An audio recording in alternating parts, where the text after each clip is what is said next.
तो आज हम करेंगे प्रश्नावली 10.2 का अंतिम प्रश्न यानी 13वां प्रश्न। इससे पहले हमने पहले से लेकर 12 तक सभी प्रश्नों को आसानी से सॉल्व कर लिया है और उन्हें समझ भी लिया है। जो हमारे चैनल पर नए हैं वो पिछली वीडियो को हमारी प्लेलिस्ट पे जाकर देख सकते हैं या फिर मैंने उन वीडियो की लिंक डिस्क्रिप्शन बॉक्स में भी दी हुई है, आप वहाँ जाकर भी उन वीडियो को देख सकते हैं। और चैनल को सब्सक्राइब करना बिल्कुल ना भूलिएगा, शेयर जरूर करना है और लाइक भी। ठीक है, आज का जो आपका प्रश्न है वो हिंदी से है। आपको मुझे बताना है कि कलम का सिपाही और कर्म भूमि किसकी रचना है, यानी इनके लेखक का नाम आपको मुझे बताना है।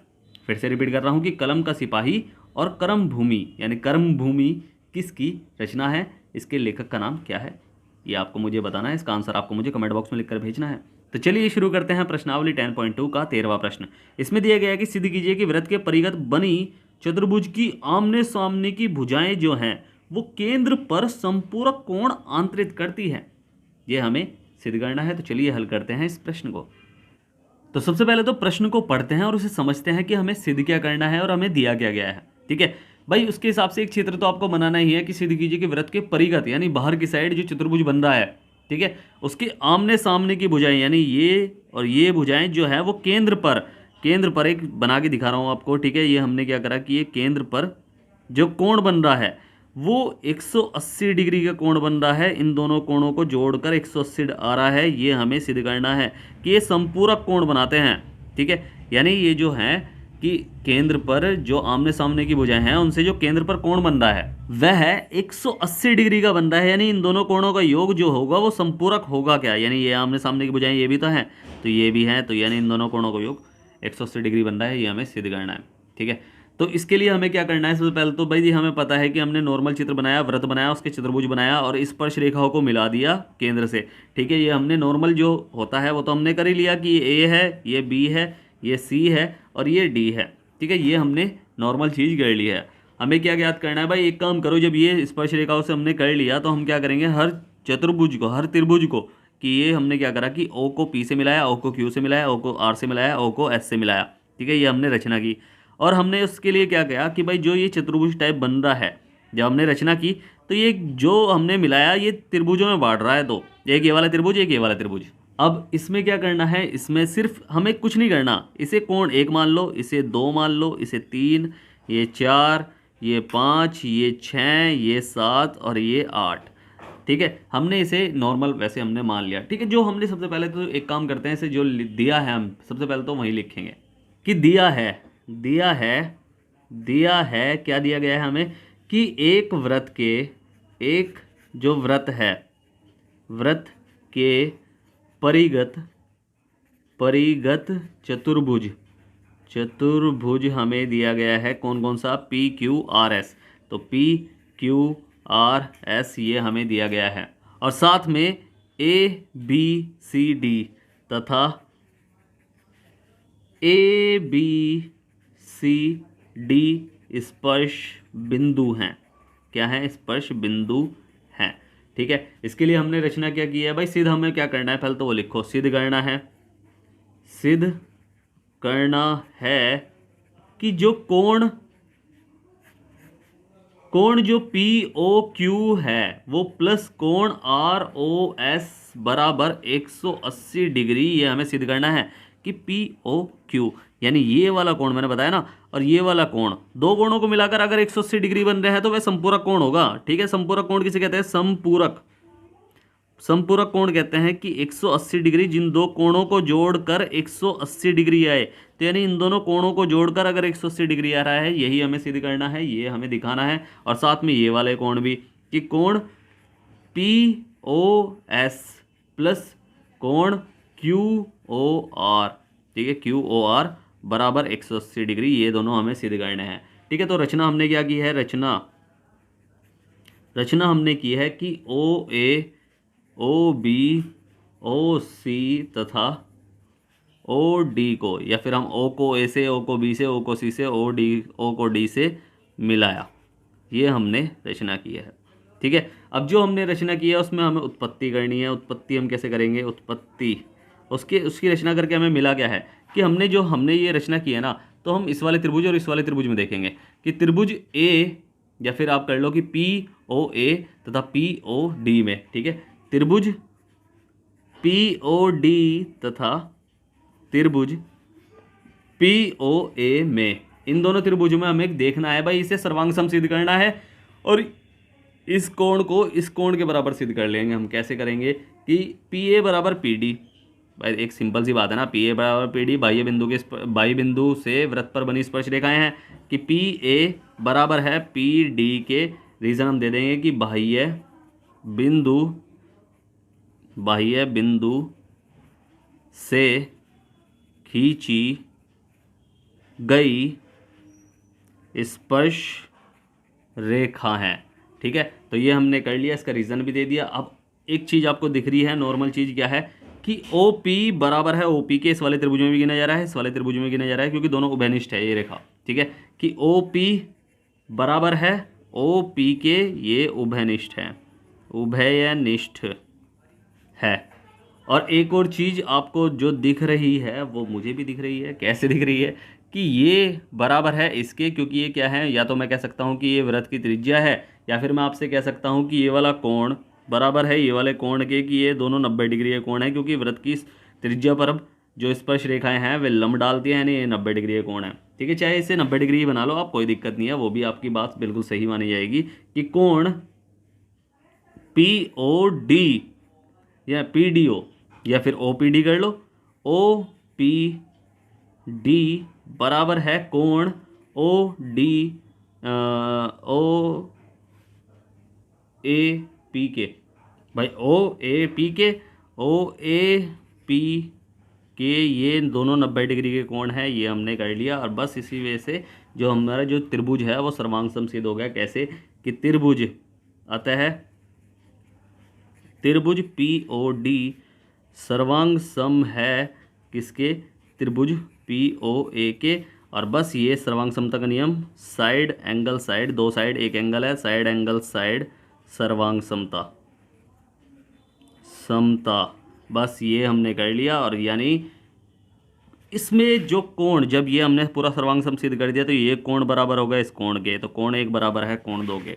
ठीक है, कोण एक बराबर है कोण दो के, इसलिए कर लो, इसलिए कोण ए बराबर है कोण दो के। और ये सी पी सी टी से कि सर्वांग सम जो त्रिभुज होते हैं उसकी संगत भुजा और संगत कोण सभी समान होते हैं। ठीक है, तो इसी तरह सेम टू सेम बाकी त्रिभुजों में भी होगा। इसी तरह कौन वाले त्रिभुज में, एक तो त्रिभुज क्यू ओ ए तथा क्यू ओ बी में, इस त्रिभुज में भी सेम टू सेम वही होगा भाई। क्यू ओ ए और क्यू ओ बी में ये कोण बराबर हो जाएगा इस कोण के, 3 बराबर है कोण 4 के, कोण 3 बराबर है कोण 4 के। और ऐसे ही त्रिभुज कौन से वाले में, आर ओ बी तथा त्रिभुज आर ओ सी में, इसमें कोण 5 बराबर हो जाएगा कोण 6 के।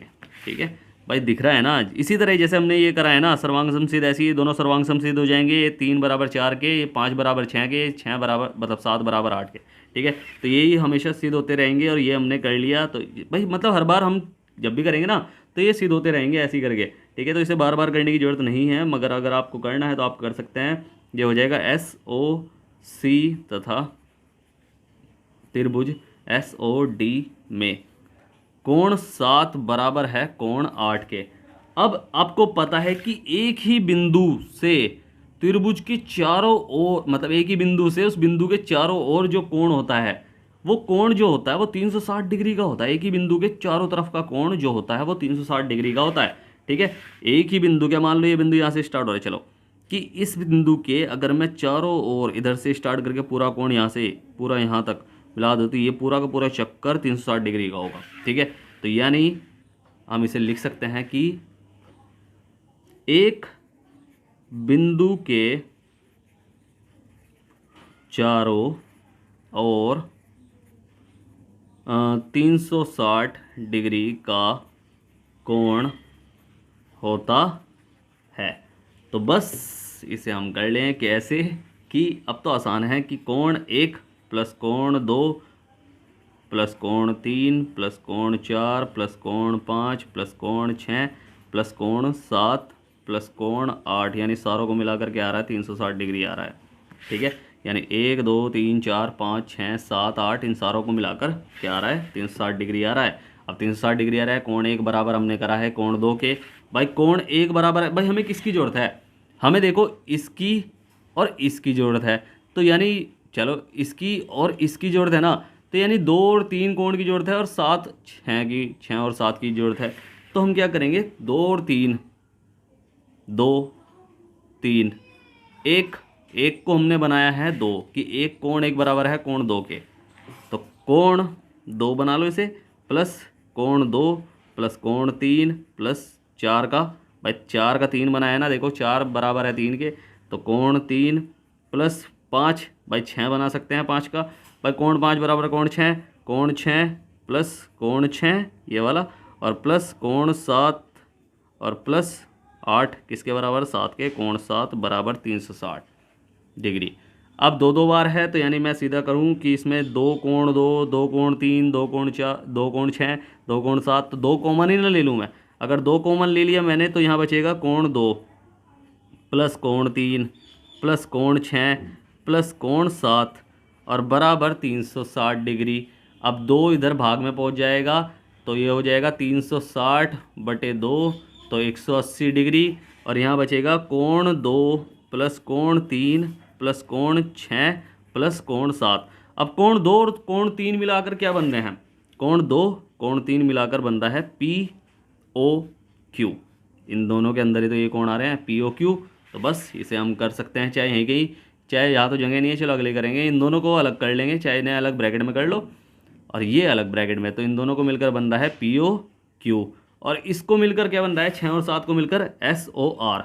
ठीक है, P O Q S O R या फिर आर ओ एस, और यही तो हमें सिद्ध करना था, बराबर 180 P O Q plus R O S या फिर एस ओ आर या फिर आर ओ एस, इसी कोण की बात हो रही है, तो ये 180 है।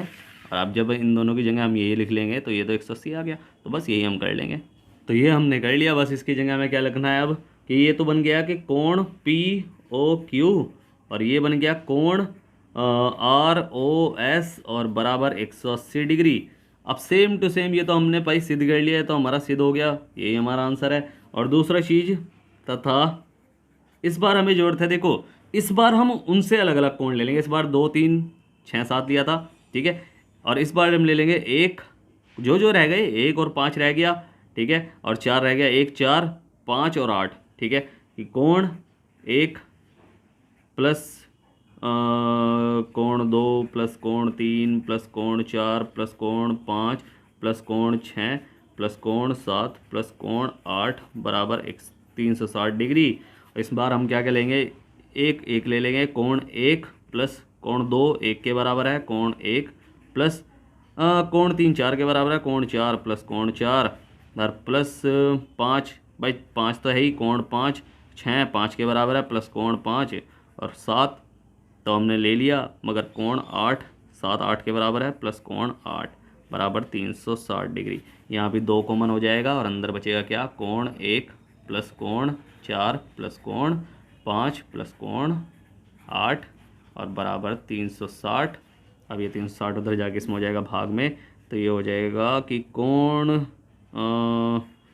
1 और कोण, भाई इसे पहले इधर ले जाओ, 360 बटे 2 हो जाएगा, 2 एकम 2 और 2 अट्ठे 16 और 180 आ गया ये तो पूरा का पूरा।